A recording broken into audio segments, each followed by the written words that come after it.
प्रणाम। जय जिनेन्द्र। जैन गुरुजी चैनल में आप सबका बहुत बहुत हार्दिक स्वागत। मैं छोटे गुरुजी। आज हम एक नया वीडियो लाए हैं और यह वीडियो है पल्योपम और सागरोपम की गणना, यानी कि टाइम का एक छोटा सा प्रमाण हम देखते हैं। शास्त्रों में कहा जाता है कि एक योजन लंबा, एक योजन चौड़ा और एक योजन गहरा एक कुआं है। हम नॉर्मली एक योजन को लेते हैं 12 से 13 किलोमीटर अंदाजी। तो अप्रोक्सली हम यहाँ पे माप लेने के लिए हम ले रहे हैं 12 किलोमीटर, यानी कि 12 किलोमीटर लंबा, 12 किलोमीटर चौड़ा और 12 किलोमीटर गहरा एक कुआं है। अगर हम आज के हिसाब से देखें तो जो माउंट एवरेस्ट है उसकी लंबाई यानी कि जो हाइट है वह लगभग 8.84 किलोमीटर है, यानी कि उससे भी यह सवा या 1.5 गुना। और जो बुर्ज खलीफा है उसकी हाइट है 828 मीटर, यानी कि उससे भी ये 15 से 16 गुना जैसा हम देख सकते हैं कि उतना बड़ा है। तो अब हम आगे बढ़ते हैं कि ये जो कुआं है उसमें हम युगलिक, यानी कि जो युगलिक बच्चे होते हैं उसके छोटे छोटे बाल इस कुएं में डालने हैं। और वो बाल भी कैसे कि एक बाल के 2 टुकड़े ना बन पाए, इस प्रकार वह छोटे छोटे बालों से ये कुएं को पूरा भर देना है। इस कुएं को भर के अगर इसके ऊपर चक्रवर्ती की सेना भी निकल जाए तो वह जरा भी दबे नहीं, इस प्रकार हमें भरना है। ना कि हमें आटे और नमक के जैसे भरना है कि और दबाते जाए और नीचे ही चला जाए, वैसा नहीं भरना है। इसको एकदम ठसाठस भरना है। इस प्रकार जब ये कुआं भर जाए तब उसके ऊपर चक्रवर्ती की सेना भी प्रसार हो गई और वह नीचे दबे नहीं। अब इसमें से इस कुएं को खाली करना है। तो खाली कैसे करेंगे कि इस कुएं को बाल निकालने हैं। तो वह बाल भी कैसे निकालने हैं पता है? नहीं, तो मैं बताता हूँ। 100 साल में आपको सिर्फ एक बाल निकालना है। 100 साल में एक बाल। तो अब सोचिए कितने साल लगेंगे जब ये कुआं पूरी तरह खाली हो जाएगा। इस प्रकार जब ये कुआं पूरी तरह खाली हो जाएगा तो वह होगा सिर्फ और सिर्फ एक पल्योपम।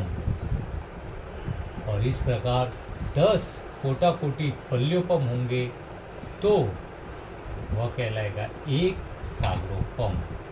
हमारे आगे की वीडियो में हम बताएंगे कि हम जो कौशक करते हैं, हम जो तप करते हैं, तो उसमें कितना पल्योपम देवलोक का आयुष्य बंद होता है, वह भी हम शास्त्र के प्रमाण से बताएंगे।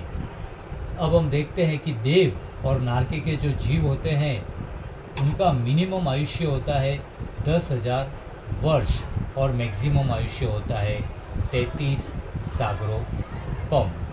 इस प्रकार हम ये पल्योपम का समझ गए। हमारे बहुत सारे वीडियोस भी होंगे जिसमें हम पल्योपम के बारे में समझेंगे कि तप करने से कितना मिलता है और कौशक करने से कितना मिलता है।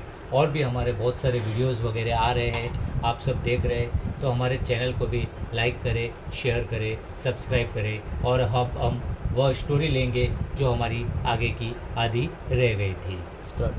जो वह स्टोरी थी वह हम देखे थे, उसका एक रिवाइज कर देते हैं कि कैसे संगम ने खीर बोराई और उसी नगर में, यानी कि वह नगर का नाम था राजगृही नगरी, जहाँ का राजा था श्रेणिक महाराजा। और उसी श्रेणिक महाराजा के नगर में उसने जन्म लिया और उसका नाम रखा शालीभद्र। शालीभद्र भद्रा सेठानी का लड़का, और जिसकी बहन का नाम था सुभद्रा और माता का नाम था भद्रा माता। शालीभद्र की 32 पत्नियां थी। शालीभद्र की शादी हुई, शालीभद्र की पत्नियां 32 थी। इस प्रकार शालीभद्र जो महल में रहता था वह 7 माले का महल था और सबसे ऊपर के फ्लोर में शालीभद्र जी अपनी 32 पत्नियों के साथ रहते थे। शालीभद्र के पिताजी को शालीभद्र पे बहुत ही स्नेह था।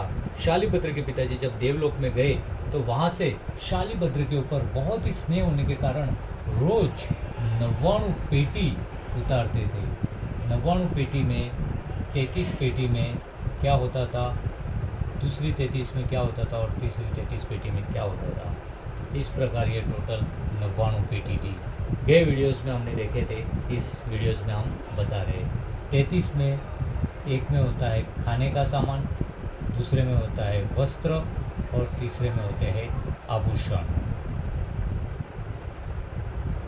शालिभद्र की पत्नियां, उसके पास जो वस्त्र है, और शालिभद्र भी जो वस्त्र एक बार पहने उसको दोबारा पहनते नहीं थे, उसको अपने पीछे कुएं में डाल देते थे। इस प्रकार शालिभद्र की रिद्धि सिद्धि थी। ये शालिभद्र की रिद्धि सिद्धि कैसे आई तो गए वीडियो में हमने देख लिया था। इस प्रकार शालिभद्र को एक बार श्रेणिक महाराजा के पास नेपाल से एक व्यापारी कंबल लेके आते हैं और कंबल की प्राइस होती है 1.25 लाख रुपए। 1.25 लाख रुपए सुनकर श्रेणिक तो वो लेते नहीं है, लेकिन भद्रा शेठानी 16 के 16 कंबल लेकर उसके 2 टुकड़े करके 32 पत्नियों को दे देती है। इस प्रकार इतनी रिद्धि सिद्धि से भरा हुआ शालिभद्र का जीवन था। शालिभद्र की बहन थी सुभद्रा, उनके पति का नाम था धन्य कुमार। जब धन्य कुमार को वैराग्य हो गया तो उन्होंने एक आवाज़ दी और कहा, शालिभद्र चलो और हम दीक्षा लेते हैं। शालिभद्र ने कहा कि मैं तो रोज़ एक एक पत्नी का त्याग कर रहा हूँ, इस प्रकार 32 दिन लगेंगे। तो धन्य कुमार ने कहा, अरे वीर की तरह बनो और एक ही साथ सभी पत्नियों का त्याग करके चलो। इस प्रकार धन्य और शालिभद्र दीक्षा लेने के लिए वीर प्रभु के समूह शरण में पधारते हैं। इस प्रकार समूह शरण के बारे में भी हमने एक वीडियो बनाया है, वो भी आप जरूर देखें। इस प्रकार ऐसे भव्य समूह शरण में दोनों दीक्षा लेकर वह पर्वतों की श्रृंखला में अनशन करने के लिए चले जाते हैं। अपना साधु जीवन पूर्ण करके वह उस पर्वतों की श्रृंखला में जाकर वहाँ पर अनशन करते हैं और वहाँ से वह दोनों अनुत्तर विमान में जाते हैं और वहाँ पर 33 सागरोपम का आयुष्य भोग कर अगले भव में वह मोक्ष को प्राप्त करेंगे। इस प्रकार आप हमारे वीडियो में बने रहने के लिए बहुत बहुत धन्यवाद। ऐसे ही हमारे ज्ञानवर्धक बहुत सारे वीडियो आते रहेंगे, उनको भी देखते रहिए और बहुत सारे वीडियो आए हुए हैं उनको भी देखिए। बहुत बहुत धन्यवाद।